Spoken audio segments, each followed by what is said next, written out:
अब क्या मैं आपसे बात कर सकता हूं सर? कहिए, आपको क्या कहना है? विक्रम ने उसे देखा। सिपाही ने हसरत भरी निगाह से उसके यूनिफॉर्म की तरफ इशारा किया। आप जब यहाँ आए थे तो मैं आपसे सीनियर था, लेकिन 3 ही दिन में आप अफसर बन गए। ऐसा आपने क्या किया जो आपको इतनी बड़ी प्रमोशन मिल गई? मिशन के बारे में कुछ कहे बिना विक्रम ने आगे देखते हुए जवाब दिया। सब किस्मत की बात है।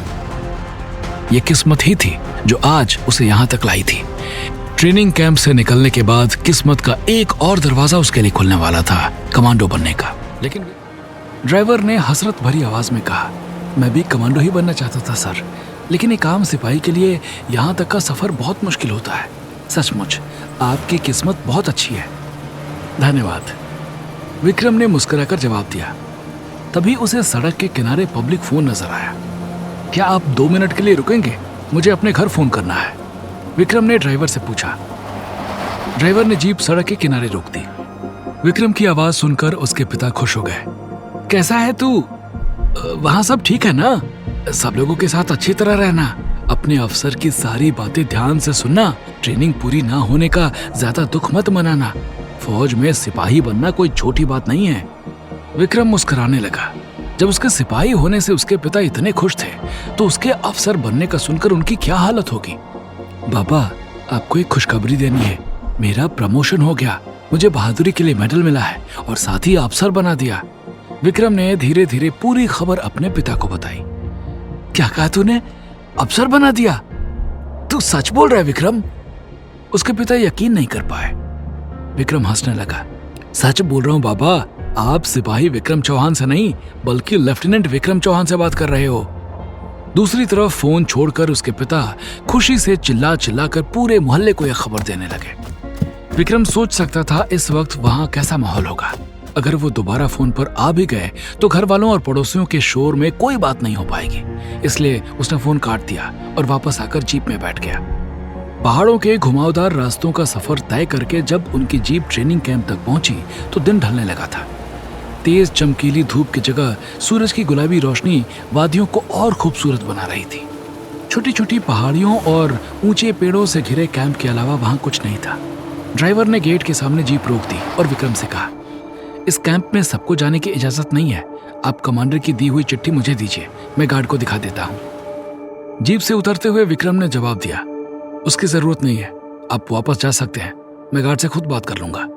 चिट्ठी पढ़कर गार्ड ने विक्रम को सैल्यूट मारा, लेकिन उसकी आंखों में विक्रम को अपने लिए तिरस्कार और गुस्सा नजर आया।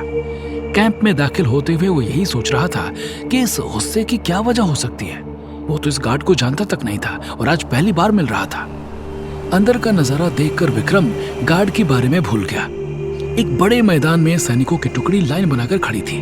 उनके शरीर पसीने से तरबतर थे और चेहरे लाल पड़ गए थे, लेकिन खाकी निक्कर और सफेद बनियान पहने सभी कैडेट बिना थकान का कोई लक्षण दिखाए तन कर खड़े थे और सामने देख रहे थे। उनके सामने एक ट्रेनिंग कमांडर था जिसके चेहरे पर एक अनुभवी फौजी का रूप था।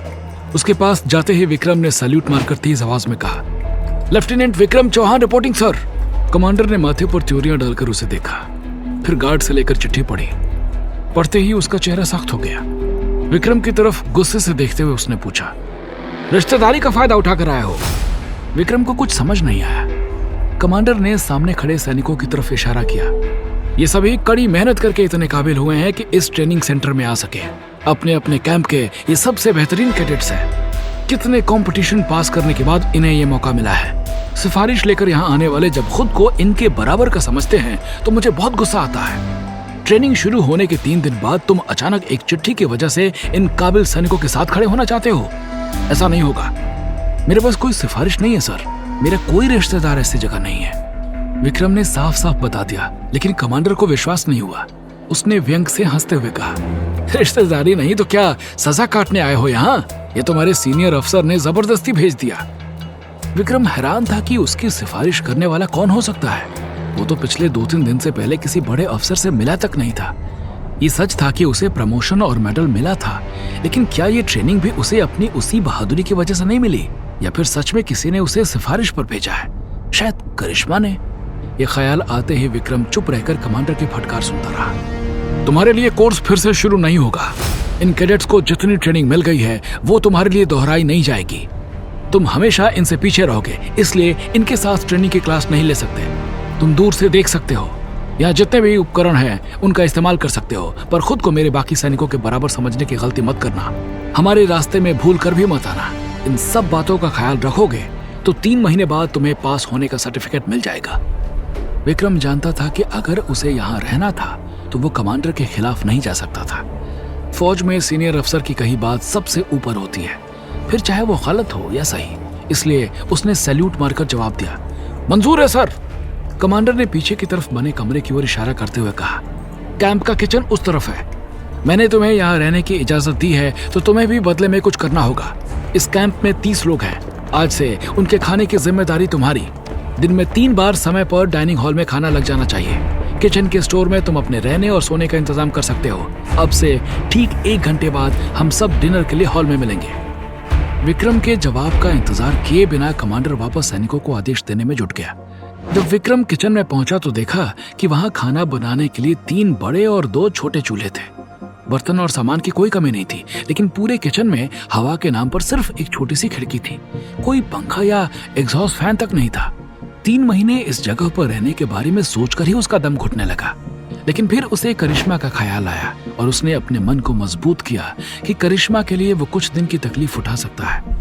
विक्रम के गांव में हर त्योहार और खास मौकों पर सभी लोग मिलजुल कर खाना बनाते थे और एक साथ खाते थे, इसलिए 30 लोगों का खाना बनाने में उसे ज्यादा मुश्किल नहीं हुई। 1 घंटे बाद जब कमांडर और सैनिक डाइनिंग हॉल में पहुंचे तो टेबल पर लगे हुए दाल, चावल, सब्जी और रोटी के बर्तन देखकर हैरान रह गए। सबने पेट भर कर खाना खाया, लेकिन न किसी ने विक्रम को धन्यवाद दिया, न उसे खाने के लिए पूछा। उनके जाने के बाद पहले विक्रम ने खुद खाना खाया, उसके बाद सारे बर्तन और पूरा किचन साफ किया। जब वो स्टोर के पीछे बने कमरे में पहुंचा तो वहां की हालत भी काफी खराब थी। धूल भरे कमरे में हर तरफ जाले लगे हुए थे। लकड़ी के तख्त पर कोई गद्दा या चादर नहीं था। कमरा बेहद छोटा और सीलन भरा था। विक्रम ने पूरी मेहनत से एक एक चीज झाड़ी पोछी। सफाई होने के बाद जब उसने खिड़की खोली तो बाहर की हवा से कमरे में थोड़ी सांस आने लगी। कैंप के मैनेजर से विक्रम ने जरूरत का सभी सामान लिया और तख्त को साफ सुथरा बिस्तर बनाया। इन सब के बाद विक्रम ने थकान मिटाने के लिए कुछ देर योग किया और ध्यान लगाया। जल्द ही वो फिर से ताकत और स्फूर्ति महसूस करने लगा, लेकिन शाम की घटनाएं उसे परेशान कर रही थी। वो कितने उत्साह के साथ ट्रेनिंग कैंप में आया था, लेकिन यहाँ आकर उसे सिर्फ अपमान और तिरस्कार मिला। इस अन्याय का कोई कारण ना होते हुए भी विक्रम के पास इसे बर्दाश्त करने के अलावा कोई चारा नहीं था। आखिर क्यों उसके साथ इतना बुरा व्यवहार किया जा रहा था? तभी उसे यहाँ आने का मकसद याद आया। उसका मकसद अपने आप को और मजबूत बनाना और पराक्रम शक्ति सीखना था। कमांडर या दूसरे कैडेट के अच्छे या बुरे व्यवहार से उसे फर्क नहीं पड़ना चाहिए, न ही उसके पास इस बारे में सोचते रहने का वक्त था। अगर उसे कमांडर से ट्रेनिंग नहीं मिलने वाली थी तो उसे खुद अपने आप को ट्रेनिंग देनी होगी। यह फैसला लेने के बाद विक्रम को हल्का महसूस होने लगा। उसने हिसाब लगाया कि दिन में 3 बार खाना बनाने और किचन साफ करने में उसे 5 से 6 घंटे का वक्त लगेगा। रात को 3 घंटे की नींद लेकर उसके पास करीब 15-16 घंटे अपने लिए बचते थे। सबसे बड़ा सवाल था कि वो ट्रेनिंग कहां से शुरू करे। विक्रम को जब करिश्मा की फुर्ती और पराक्रम याद आया तो उसने अपने आप को पहले जंगल में लड़ाई के लिए उपयुक्त बनाने का फैसला किया। कैडेट के तौर पर उसे खाली गन दी गई थी। गन लेकर विक्रम खिड़की के रास्ते कैंप के पीछे वाले जंगल में जा पहुंचा। कई घंटे अभ्यास करने के बाद जब वो वापस आया तो रात के 3 बज रहे थे। कुछ देर सोकर विक्रम सुबह 6 बजे उठ गया और सबके लिए नाश्ता बनाया। खाने के बाद जब वो सफाई कर रहा था तो उसने देखा सभी कैडेट्स वजनदार बैग उठाकर दौड़ रहे थे। कुछ देर बाद वो रस्सी की बनी सीढ़ियों पर तेजी से उतरने चढ़ने की प्रैक्टिस करने लगा। जंगल में जाकर पहले विक्रम ने अपने बैग में ढेर सारे पत्थर भरे और कुछ घंटे तक बिना रुके दौड़ता रहा। फिर उसने छोटे बड़े पेड़ों पर तेजी से चढ़ने उतरने का अभ्यास किया। तब तक दोपहर का खाना बनाने का समय हो गया था। अगले कई दिन यही प्रक्रिया चलती रही। कैडेट्स को देखकर विक्रम उनसे मिलते जुलते अभ्यास जंगल में करता, लेकिन वक्त पर आकर सबके लिए खाना बनाता। सभी कैडेट ज्यादातर उसे नजरअंदाज करते थे, पर डाइनिंग हॉल में आते जाते वक्त वो उसका मजाक उड़ाते। कमांडो बनने आया था, कुक बन गया। सिफारिश से यहाँ आ तो गया, लेकिन हाथ कुछ नहीं लगा। खुद में दम नहीं है, इसलिए चुपचाप खाना बनाता रहता है और न कमांडर के हाथ पैर जोड़कर ट्रेनिंग में शामिल होने की कोशिश करता। वापस जाकर अपने यूनिट को क्या बताएगा कि आलू कैसे छिलते हैं, कद्दू कैसे काटते हैं। सबके ठहाकों से और इस तरह की बातों से विक्रम को फर्क पड़ना बंद हो गया था। उसका सारा ध्यान सिर्फ अपनी ट्रेनिंग पर रहता। कैडेट्स की दिनचर्या के हिसाब से उसने अपने लिए रोज अलग अलग तरह की प्रैक्टिस का नियम बनाया हुआ था। कभी वो पेड़ों के बीच में दौड़ लगाता तो कभी ऊंची टहनी के पत्तों पर छुरी से निशाना साधने की कोशिश करता। बॉक्सिंग के लिए वो हाथ पर कपड़ा बांधकर तब तक पेड़ों के तने पर मुक्के मारते रहता जब तक उसके हाथ लहूलुहान नहीं हो जाते। अपने परिवार से सीखे शरीर को चुस्त दुरुस्त रखने के तरीकों से वो हमेशा सजग और फुर्तीला रहता था। कैंप में हो रही घटनाओं की खबर जब खुफिया तरीके से कर्नल पठानिया के पास पहुंची तो वो मुस्कुराने लगे। मुझे लगा था नए लड़के को यहाँ सिर्फ ट्रेनिंग मिलेगी, लेकिन यहाँ तो ट्रेनिंग के साथ साथ उसे जिंदगी का अनुभव भी मिल रहा है। अच्छा है, वो जितना सख्त बनेगा हमारा काम उतना ही आसान होगा। खबर लाने वाले ने हैरान होकर पूछा, इसका मतलब आप कमांडर को कुछ नहीं कहेंगे? लड़के के साथ जो हो रहा है वो सही है क्या?